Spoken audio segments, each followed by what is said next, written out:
deputado Hugo Mota está deixando claro que ele é alvo de uma chantagem. O Supremo ameaça persegui-lo usando a Polícia Federal. O que a opção que resta a ele é a seguinte: em frente à chantagem, exige a anistia já para os presos do 8 de janeiro. Vai fazer o que o povo quer.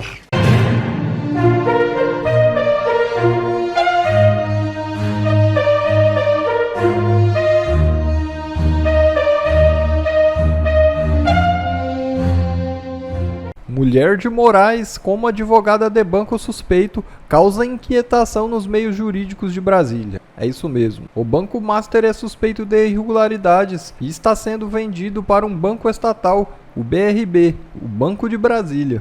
A advogada Viviana Barsi, esposa do ministro Alexandre de Moraes, foi contratada pelo Banco Master, segundo noticiado na última quarta. Nos meios jurídicos, a notícia foi importante. A encrenca que se meteu o Banco Master é gigantesca. Pois bem, o BRB é controlado pelo governo do Distrito Federal, que anunciou na semana passada a compra do banco encrencado.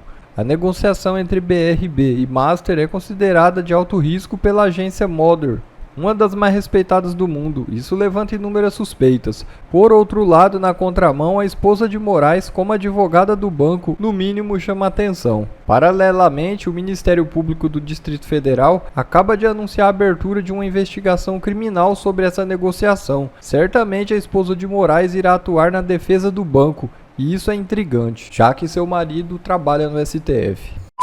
Urgente! Hugo Mota acata recurso e plenário da Câmara vai decidir sobre suspensão de processo no STF.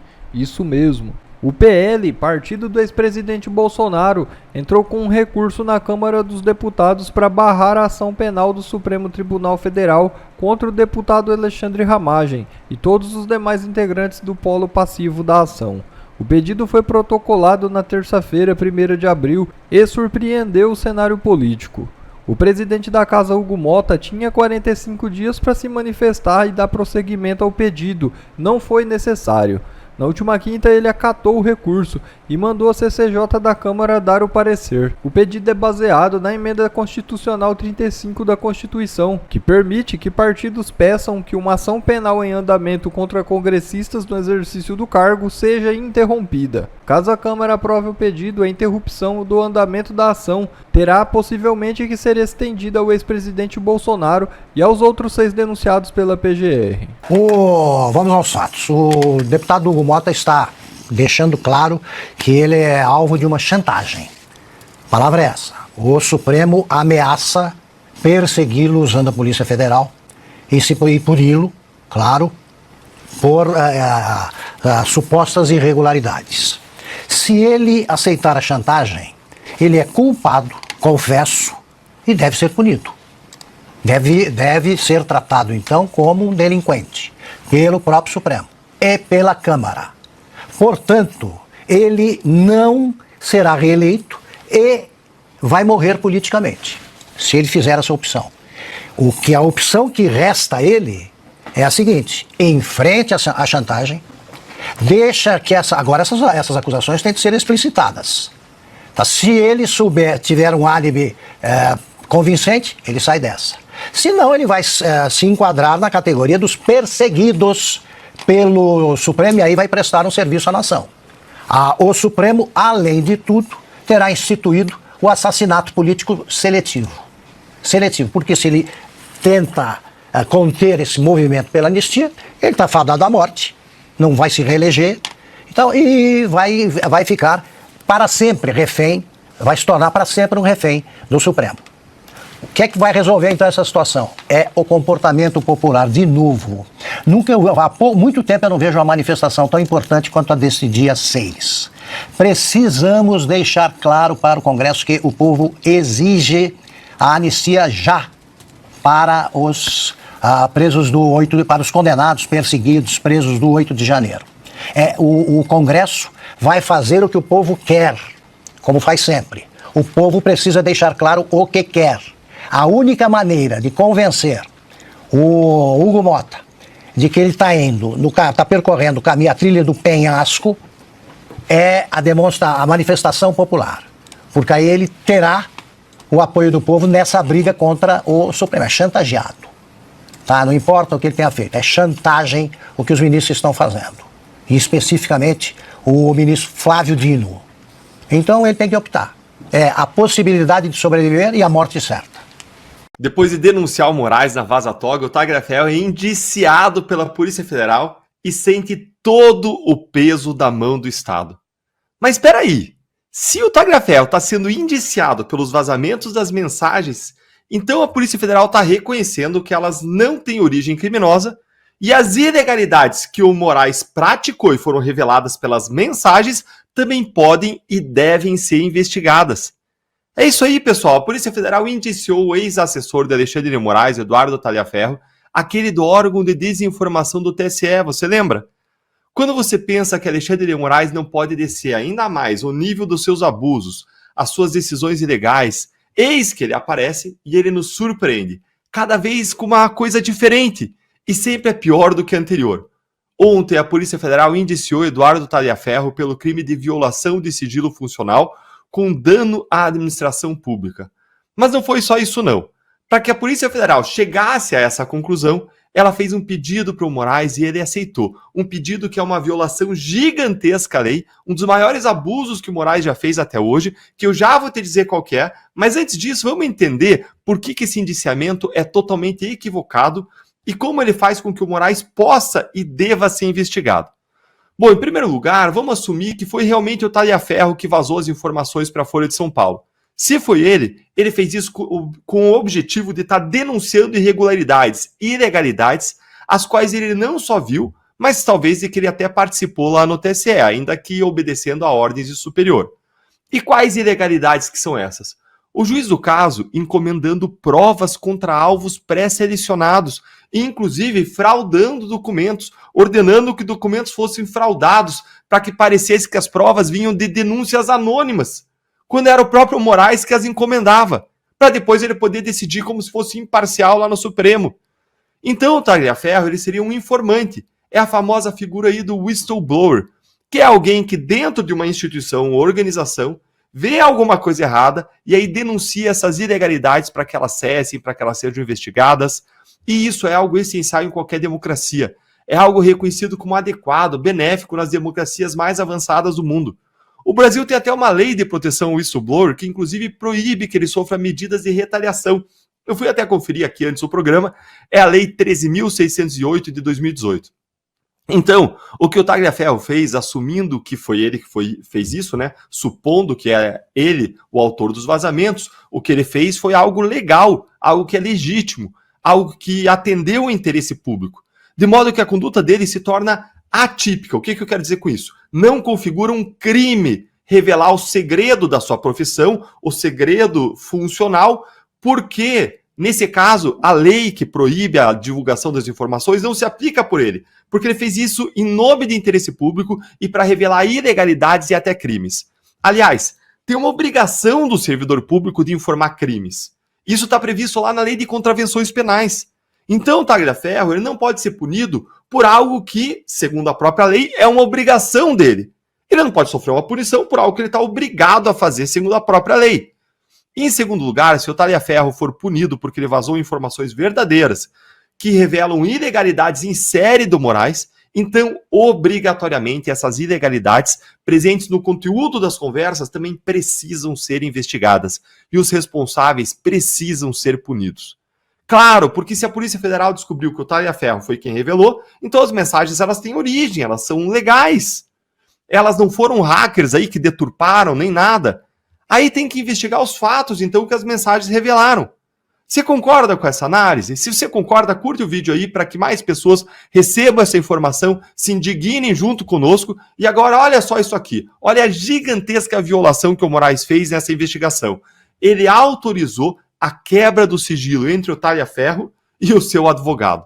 Sim, gente, ele fez isso. Ele cruzou essa linha. Ele fez algo que só poderia ser feito como uma exceção da exceção, como uma última hipótese, só quando o próprio advogado praticou crimes.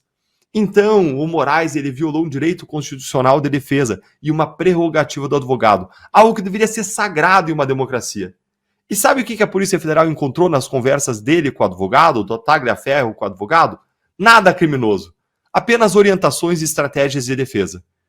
Já se tornou normal no Brasil de Alexandre de Moraes a quebra do sigilo entre advogado e cliente. Essa não é a primeira vez que acontece em inquéritos relacionados ao Moraes. No caso da família Mantovani, outras pessoas foram amassadas pelo peso da mão do Estado, como está sendo agora e vai ser o Tagliaferro. A Polícia Federal juntou conversas do advogado com o cliente no relatório final da investigação. E o delegado foi punido? Não, é claro que não foi. Agora foi o próprio Moraes que autorizou a quebra do sigilo do Tagliaferro com o advogado, sem que o advogado tenha praticado crimes. Todas as conversas estão expostas, públicas, para quem quiser ir lá ver no site do Supremo. Quando as comunicações com o advogado são expostas, são tornadas públicas, desprotegidas, acabou o direito de defesa. Nada disso está salvo de Moraes mais. Não há mais limites, não há mais respeito à lei, nada é sagrado mais, tudo pode ser feito em nome da defesa da democracia. É claro, ele pode dizer, eu sou a democracia. E a OAB? A OAB só faz notinha de repúdio, diz que está acompanhando os casos. A submissão e a covardia da OAB são de dar asco e vergonha a qualquer advogado brasileiro que se preze. Rui Barbosa, a essas alturas, deve estar entrando em combustão no túmulo. Não só se revirando, não. Entrando em combustão. É treta no STF! O ministro Fux estaria incomodando alguns dos seus colegas lá no Supremo depois de ele descolar do ministro Alexandre de Moraes, confrontar ele publicamente e dizer que ele vai revisar as penas exageradas do caso da Débora, o que pode abrir caminho para outras revisões de pena dos réus do 8 de janeiro. Mas Fux não está só. Vários ministros concordam com ele, como eu vou mostrar para você aqui hoje. A matéria é da Folha de São Paulo e saiu hoje, acompanha aqui comigo, ó. Fux gera incômodo no STF ao se descolar de Moraes após 500 casos do 8 de janeiro. A mudança de postura do ministro Fux em relação às condenações dos réus do 8 de janeiro provocou incômodo entre os integrantes do tribunal. Até semana passada, o ministro era considerado alinhado à corrente liderada pelo relator dos casos, Alexandre de Moraes, o que reforçava uma imagem de unidade em torno das decisões do tribunal diante de críticas de bolsonaristas à condução dos processos. Fux acompanhou Moraes em quase todas as 500 condenações relacionadas aos ataques. Na semana passada, o ministro reviu a adesão e apresentou publicamente questionamentos sobre um caso tornado simbólico pelo bolsonarismo, o da cabeleireira Débora Rodrigues dos Santos, que pichou a estátua que fica em frente ao Supremo. Veja então que interessante. Quer dizer então que o incômodo com o ministro Fux é porque ele mudou de postura, descolou do Moraes e parou de seguir os entendimentos do Moraes, o que os críticos dentro do STF acham que prejudica a imagem de unidade do tribunal. Mas vem cá, o STF não é um tribunal colegiado? Não são 11 juízes? 11 cabeças diferentes? Venham cá, ministros que estão incomodados com o Fux, me respondam o seguinte: a Constituição não previu 11 ministros no Supremo? Um tribunal colegiado, justamente para vocês poderem pensar diferente, debaterem diferentes visões de mundo, visões jurídicas. Se fosse para ter unidade, para todo mundo votar igual, sem divergência, não precisava ter criado um Supremo Tribunal Federal. Criava aí um Supremo Ministro Federal. E pronto, deixava só Alexandre de Moraes lá, decidindo tudo. Mas não foi isso que a Constituição fez. Então vocês estão errados.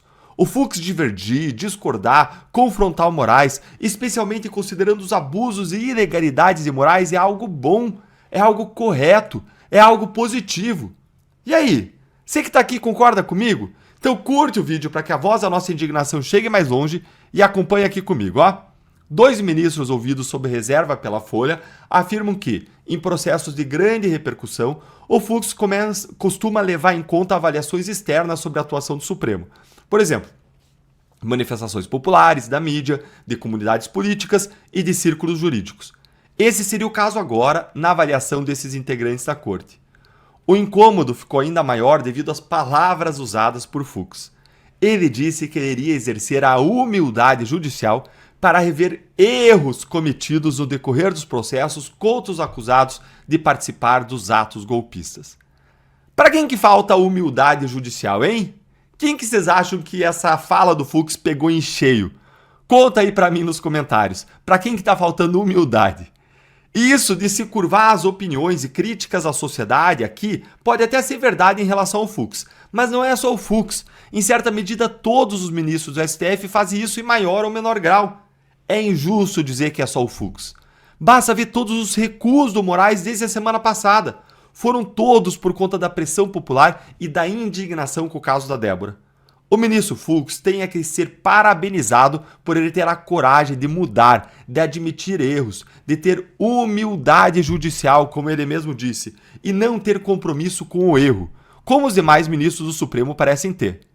Apenas para evitar um constrangimento ao tribunal, eles querem manter condenações ilegais aos presos do 8 de janeiro, ou seja, vão destruir vidas, vão destruir famílias, ilegalmente. Para quê? Para preservar a imagem da corte? Isso é uma abominação, mas pior, isso não está preservando a imagem da corte, isso está destruindo a imagem da corte. Agora, o Fux falou que ele ia rever o caso da Débora porque embaixo da toga bate um coração. Agora, se é essa a mesma razão, ele vai ter que rever também a pena dos vários outros que eles estão julgando. Senão, a mensagem que o Fux vai acabar passando é que debaixo da toga há um espelho e não um coração.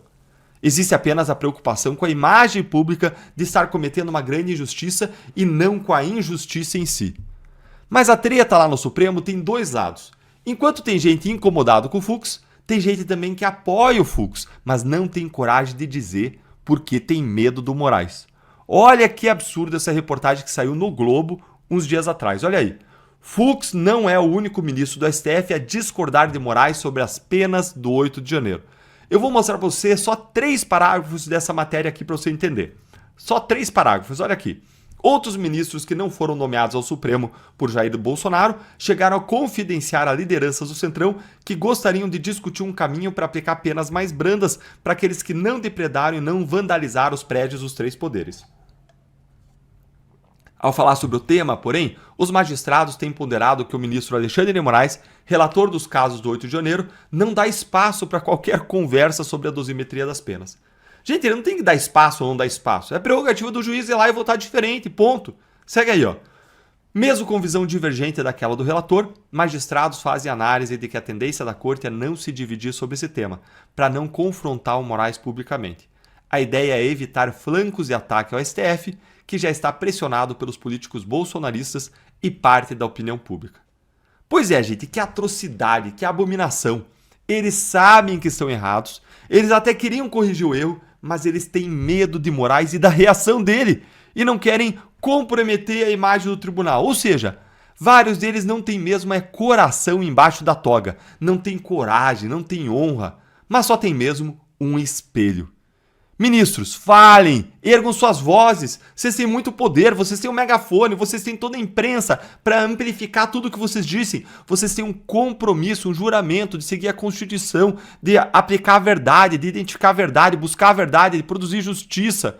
Discordem no Moraes os votos, nos processos, apliquem a lei, sejam técnicos.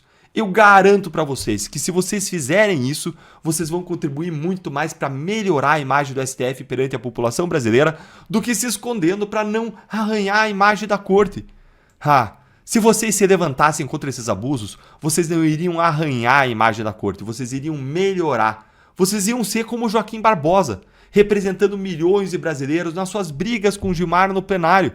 Nós torcíamos pelo Joaquim Barbosa no caso Mensalão. A gente vibrava com ele.